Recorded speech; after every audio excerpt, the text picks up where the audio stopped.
The JSE is weaker so far today, trimming Friday's gains after China denied reports that it would ease its zero COVID-19 policy. Petri Redelinghuys is trader and founder of Herenya Capital Advisors, with us now to talk about the latest market moves. Petri, welcome back to Daytime Update. The local index seems a bit sluggish today, but the Rand rally looks somewhat promising, holding steady at least. Good morning, and thank you for having me. I think the market is extremely volatile at the moment. So we saw a tremendously strong session from the JSE coming on Friday. Our market actually rising over 5% for the first time, I think, since March 2020. So now, to keep that in context, during March 2020 was kind of the bottom of the pit when it came to the COVID crash, if you will. So there's extreme volatility out in the market, and it's being fueled by a number of things. Uncertainty absolutely being one of them. So part of what we saw happening on Friday was a very, very strong reaction from some of the commodity stocks, some of the mining companies, as well as just markets in general, as news started circulating around China backing off from the zero COVID policy. And the hope that their economy goes back to normal, essentially, and production gets to a point, where it was pre-COVID. Now, a lot of the current, economic headwinds that we're facing is kind of rooted in what's happening in China in terms of how it's affecting supply chains, how it's affecting demand for energy, natural resources, commodities, minerals, that type of thing.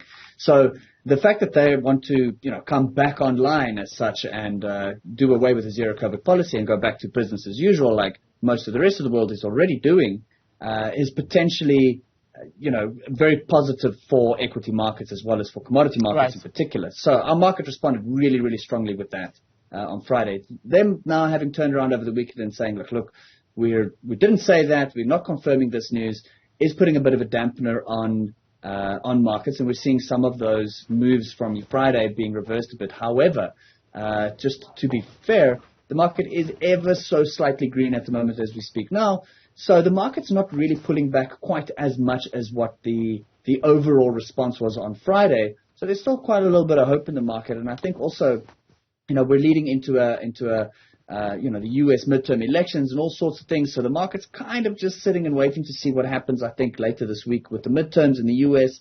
And also, it's starting to feel like we might be coming out the other end of the woods here. Well, particularly for emerging markets, potentially not so much for the Northern Hemisphere, larger economies, U.S. and Europe, but at least for the emerging market economies and for China, it's starting to feel like maybe there's a little bit of green shoots. I think the market's hanging on to that hope. Let's talk about these foreign exchange reserves that the country has now recorded, which were down to about 58.7 billion US dollars for October of this year. That was from 58.89 billion in the month prior. What's driving the drop? Well, all right. So foreign exchange reserves are essentially there in place to protect the currency if during adverse times, right? So during the good times, we have the opportunity to accumulate foreign currency reserves, and during the bad times, we can use those current foreign currency reserves to outright intervene in the forex market by essentially going out and spending these dollars to buy rands to firm up the rand. So the purpose of these foreign exchange reserves is essentially to ensure that we don't devalue the currency too quickly, or because of some external force, the currency doesn't get devalued too quickly. So yes, it has come down, but to be fair, it's kind of, its purpose, number one. And number two, it hasn't come down by that much. Okay, $1 billion is nothing to scoff at, right? It is a huge amount of money. But, I think we're actually quite well positioned still. It's not the world's biggest reserve, to be honest. We can't really withstand a major economic shock. But it is still somewhat robust compared to other emerging markets. If you look at Turkey, for example, or Hungary, Hungary has had to do, emergency rate hikes as they are essentially running out of reserves, and their currency is devaluing too fast. As where we haven't yet reached that point where we have to look at any kind of swap lines or emergency rate hikes or anything like that. So we're still in quite a strong position, I think. Redefined Properties full-year earnings rose 16%. How did they manage to do that? So I think that this is the post-COVID era that's sort of coming into fruition now. We're seeing for the most part, and it's kind of ironic how during the COVID period we had this huge economic shock, and as we start to recover from that, the next one is upon us, right? So it's a bit unlucky, I guess. But I think that this is the recovery from that post-COVID era, or from the COVID era, where people are going back to the office, life is somewhat returning to normal, and we see occupancy, picking up again as demand for office space and for just general retail as well as housing increases once again, particularly in the property sector. So that's playing into their hands at this stage. However, how this is going to look going forward, I'm not sure, depending on how strong the headwinds are that we are facing now. I mean, talking of global recession and that type of thing is obviously not going to help if it does come to pass. But I think that this is just almost a completion of the recovery from COVID.